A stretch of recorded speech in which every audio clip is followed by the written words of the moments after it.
suspended, I think, isn't like.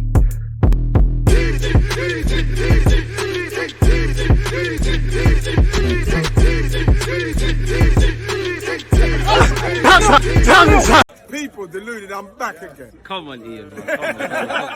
Come on, Ian. People deluded. I'm back again. Just like Ian Wright said, people. I'm sure, like a lot of you, while the international break is over and we want to see our football team play, I'm sure a lot of you, especially those that work 9 to 5s or those that have access to a computer, you find yourself consistently typing in Arsenal on Google. Now, let's go over what we've seen in terms of rumors and things like that. As we know, the market is closed. The dream is free. The hustle is sold separately. 99.9% of these rumors are BS. And typically, I'm pessimistic on all Arsenal transfers in general. Saying that, I did doubt our abilities, or when we was going to sign Aubameyang and Alexis Sanchez and Mesut Ozil, and they all worked out. So maybe I'm a positive omen. As you know, Corinthians midfielder Gabriel Moscardo is a very talented 17-year-old people. He can play in a couple of roles, really composing figure, plays with a lot of maturity beyond his years. With him being 17, you probably, you can sign him, but he can't make the move to Europe until he's 18 years of age, unless there's a funny way around it. As we know, he's someone that his stock is rising, and a number of teams in Europe are starting to pay attention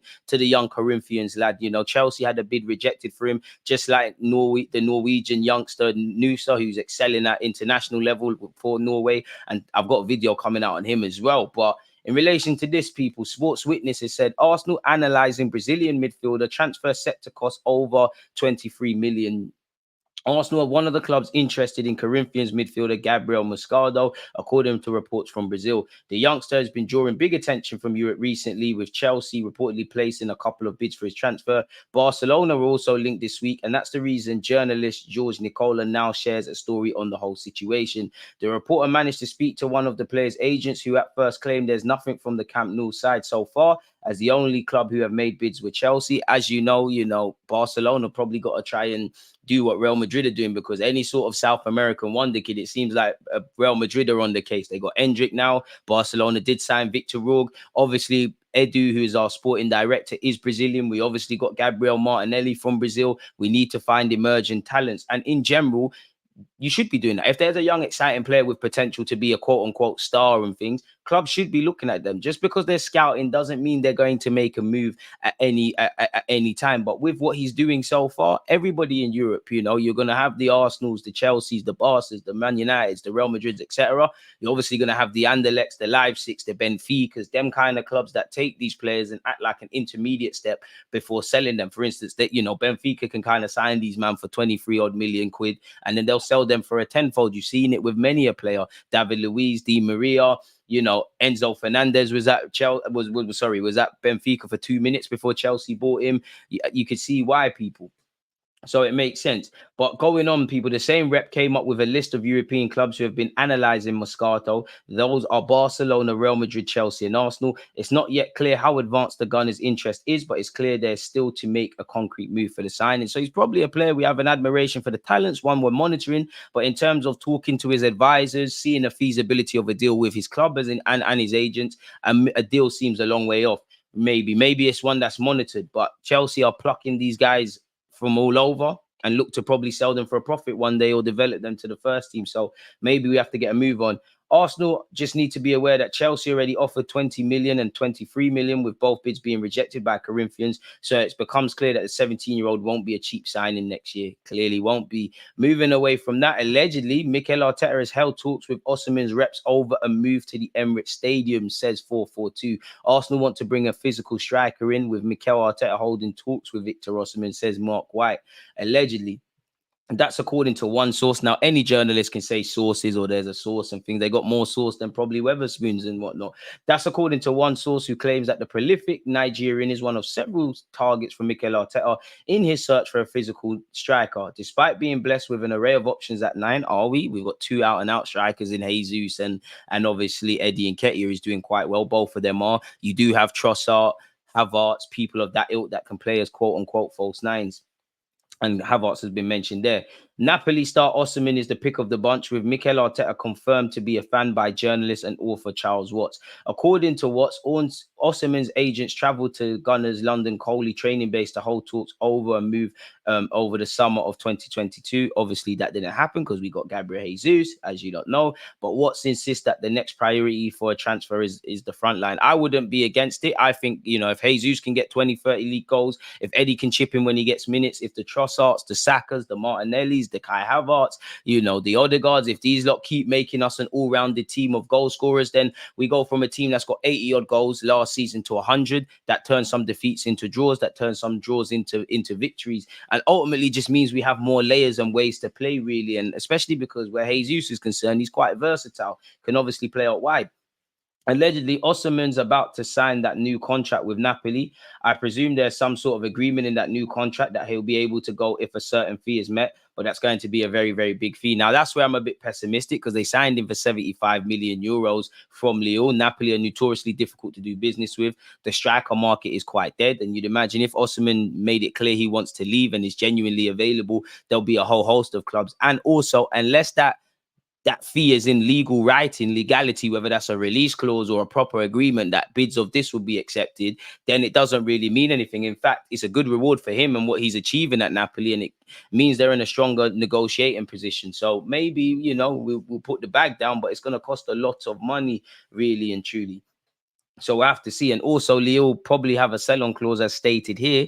So they're going to get money. You know, I'd say in the last few days and weeks, we've been linked with young Ivan Ferguson of Brighton, Ivan Toney, and obviously Victor Osimhen. And they're all going to cost anything from 80 to around 100 million, depending on what's going on there. And there's probably some other strikers. Transfermarkt allegedly value Osimhen at 120 million. Apparently, Arsenal have been told, speaking of 100 million, that will cost around 100 million to sign Mark Guehi, according to this report, people. For what it's worth, Edu has approved the move for Guehi with an approach in January looking likely. I'm not too sure in the Euros year, and especially leaving mid-season, that Guehi would be prepared to leave, and also Crystal Palace would be prepared to sell him. They'll probably ask for a significant fee, really and truly. And for Guehi, I like him. I'm all for him signing for Arsenal Football Club. But are you going to dislodge Saliba or Gabriel? And obviously, your minutes will be adjusted. You know, I don't know if he's able to play at fullback. Obviously, if you're versatile, there's more roles for you in the team. I'm not too sure. Apparently, we're interested in him. You know, it did seem when we was linked with him that would be, you know, that would kind of hinge on if Gabriel was to leave. But according to Dean Jones, he could be worth 100 million, which, I mean, they know the Premier League clubs have money. I can't begrudge them for wanting top dollar. It's an important step forward for him in his career. He needs that international pedigree to go alongside all the games that he's managing to notch up in the Premier League. One of the big reasons that Palace already value him over 60 million was because they see him as a future England international because of his age. They feel like this is a guy that could eventually be worth 100 million, given the way that the transfer market is going right now.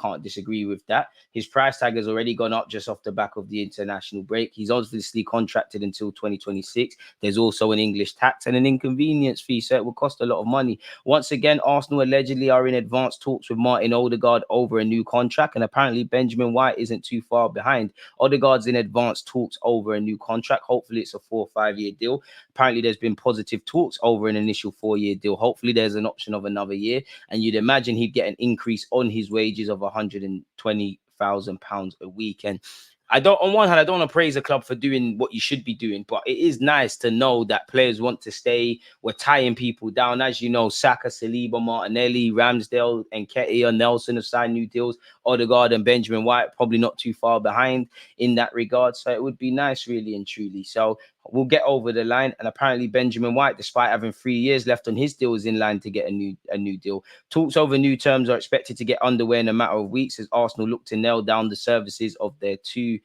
of their most important players, which we hope that's the case, people. Moving on with that, allegedly Mikel Arteta and Thomas Partey are in agreement that the midfielder will be allowed to leave in January if Juventus come calling. Surely at the end of the season. We don't know the landscape. We don't know what we'll be fighting for. We don't know if we'll be able to bring in a midfielder in January, but surely it doesn't make sense to let the man depart in January. Really, he is contracted until 2025. I'm not too sure when talks over a new deal will begin or if they haven't begun in the first place, which tells you everything, people.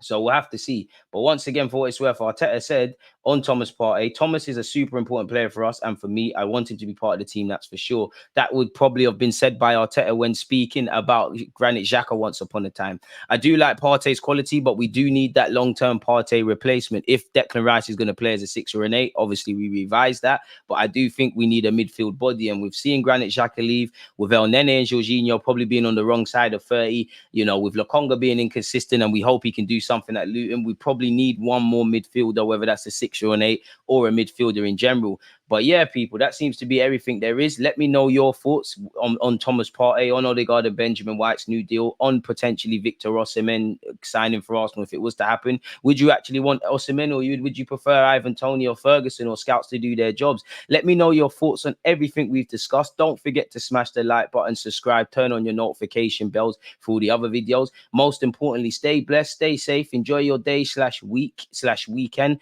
I hope you and your loved ones are in good health. Stay blessed, take care. I'm out. Because you always use that active red light defenders. I think it's like